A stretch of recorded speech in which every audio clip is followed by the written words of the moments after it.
Hola, defensores de la verdad. Una pregunta importante en el cristianismo es si la salvación se pierde. Bueno, dice en Apocalipsis 21:7 que el que venciere heredará todas las cosas y yo seré su Dios y él será mi hijo. Y dice, hay un versículo que dice, el que persevere hasta el fin será salvo. ¿Quién es el que vence y quién es el que persevera?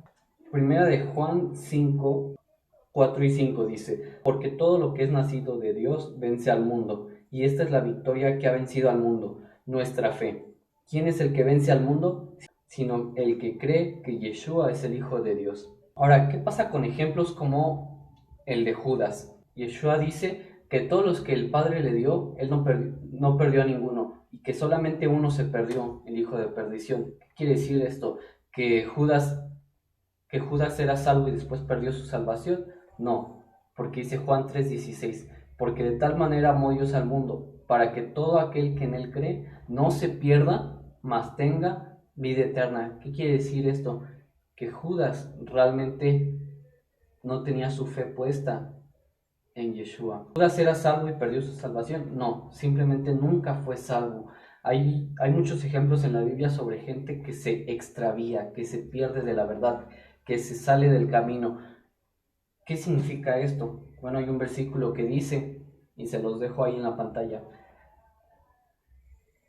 salieron de vosotros porque no eran de nosotros. Cuando Filipenses 2:12 dice, ocúpense de vuestra salvación con temor y temblor, no se refiere a que nosotros nos esforcemos para obtener la vida eterna. ¿A qué se refiere este pasaje entonces? Hay un pasaje que dice Hechos 2:40, sed salvos de esta perversa generación. ¿Sí? Dios nos salvó de la condenación, sí, y ahora nos pide que seamos salvos de los pecados de este mundo. A eso se refiere. No a que tú tengas que esforzarte por ganarte la vida eterna. El esfuerzo ya lo hizo Yeshua. Él vino y dio su vida por nosotros. Ahora, en Hebreos 2:3 hay un pasaje que dice que si descuidamos una salvación tan grande, y este pasaje lo utilizan para decir que se puede perder la salvación. Ese pasaje no dice eso, sino solamente que nosotros no podíamos alcanzar la salvación. Dios la puso a nuestro alcance y en ese pasaje Pablo le estaba hablando a los hebreos y les decía, les estaba explicando acerca del Evangelio. Y les estaba explicando la palabra de Dios. Dios puso la salvación al alcance del ser humano y ahora mucha gente la recibe, pero muchos otros la desprecian, la desechan y la rechazan. Por eso Pablo les decía, si descuidamos una salvación tan grande, no es que ya habían sido salvos y que la pudieran descuidar, sino que ellos la tenían a su alcance y podían tomarla, pero no la recibían y decidían seguir en su religiosidad, rechazando al Mesías. Cuando dice, si alguno piensa estar firme, mire que no caiga. Tampoco dice que se pierda la salvación. La Biblia dice, el justo cae 7 veces y 7 veces se vuelve a levantar. Juan 2:9 dice, el que se extravía no tiene a Dios. No quiere decir que fue salvo y la perdió, sino que se desvió porque no tenía a Dios. Porque la promesa de Dios sigue. El que cree en Él no es condenado, para que todo aquel que en Él cree no se pierda, mas tenga vida eterna. Primero a los Corintios 8:11 nos dice, y por el conocimiento tuyo se perderá el hermano débil por quien Cristo murió. Nos da un ejemplo que muchos ocupan para decir que un verdadero cristiano se puede perder. Siempre es bueno leer el contexto en un pasaje. Si leemos el contexto no se refiere a perder la salvación. De esta manera, pues, pecando contra los hermanos, hiriendo su débil conciencia, contra Cristo pecáis. Por lo cual, si la comida le es a mi hermano ocasión de caer, no comeré carne jamás, para no poner tropiezo a mi hermano. Aquí habla de un tema muy, muy importante, pero está hablando de la comida, que si mi comida a mi hermano le es ocasión de caer, entonces, bueno, por cuestión de conciencia de mi hermano, no voy a comer eso si mi hermano piensa que está mal comer eso. Ahora ustedes pueden leer ese versículo mejor para entender mejor el contexto. Pero ¿a qué conclusión llegamos? Porque dice que puedo hacer que mi hermano se pierda.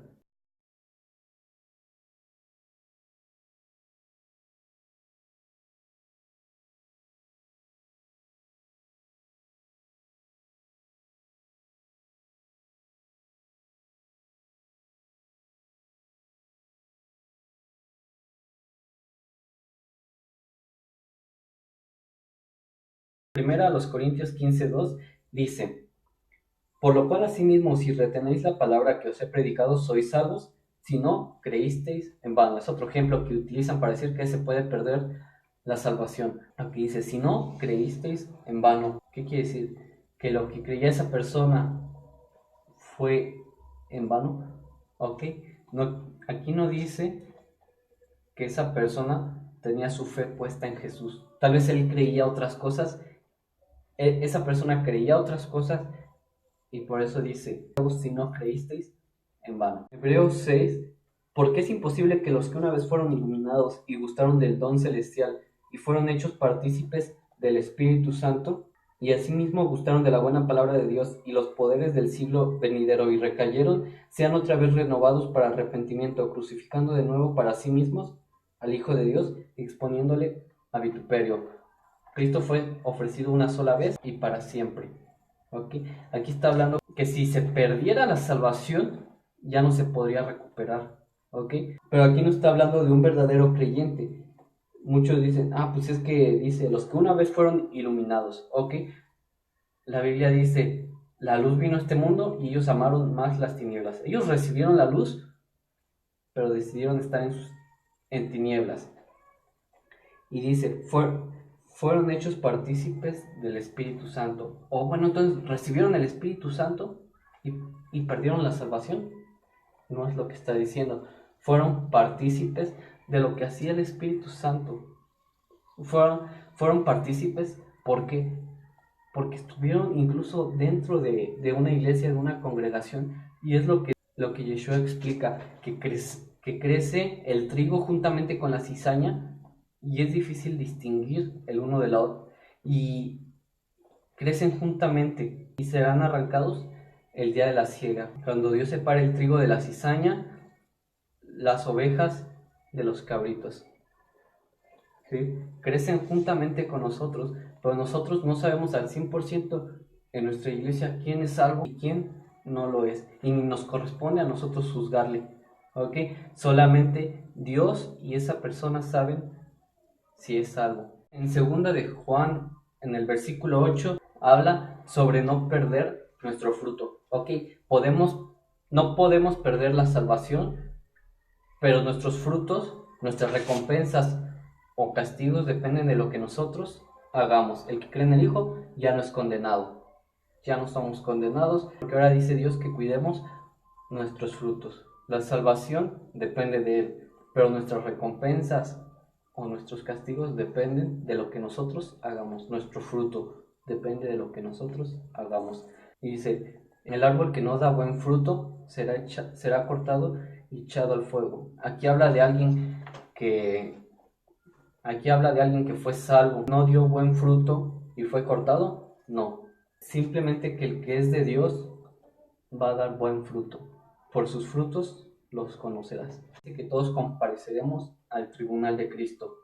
Seremos juzgados ya no para condenación, pero sí para recibir recompensa o castigo, dependiendo de lo que hayamos hecho. El que cree en el Hijo ya no es condenado. Juan 3:18. Mirad bien, no sea que alguno deje de alcanzar la gracia de Dios, que brotando alguna raíz de amargura os estorbe y por ella muchos sean contaminados.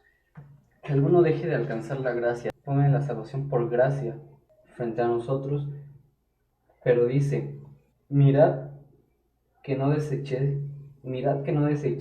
al que habla, porque si no escaparon aquellos que desecharon al que los amonestaba en la tierra, mucho menos nosotros si desecharemos al que nos amonesta desde los cielos, al que amonesta desde los cielos.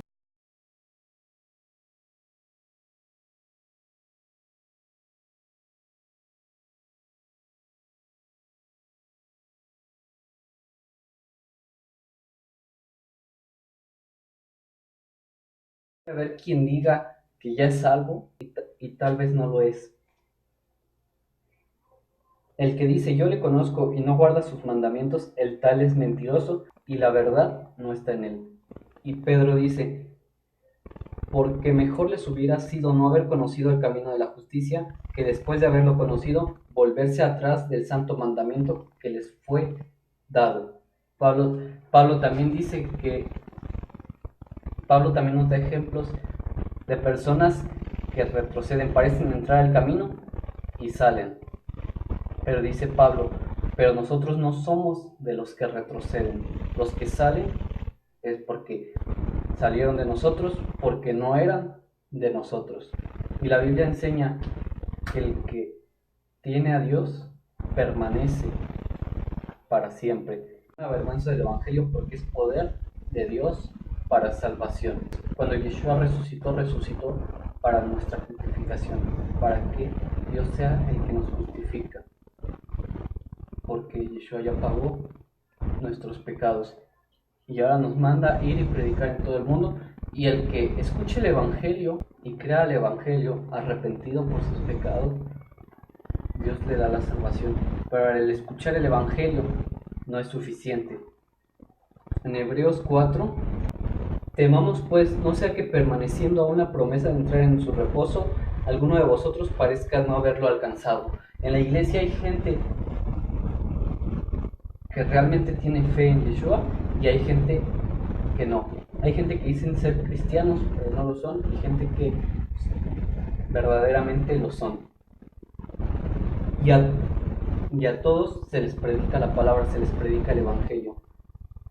Pero dice en el capítulo 2, porque también a nosotros se nos ha anunciado la buena nueva como a ellos, pero no les aprovechó el oír la palabra, por no ir acompañada de fe en los que la oyeron. Y los que andan en desobediencia a Dios, dice, como los israelitas que no entraron por su desobediencia. Y dice que por su falta de fe, ellos desobedecieron a Dios. ¿Sí? Si no tienes fe en Dios, si tú tienes fe en Dios, te va a llevar a la obediencia. Y ellos desobedecieron porque no tenían fe en Dios. 5:19-20. Hermanos, si alguno entre vosotros se ha extraviado de la verdad y alguno le hace volver, sepa que el que haga volver al pecador del error de su camino, salvará de muerte un alma y cubrirá multitud de pecados.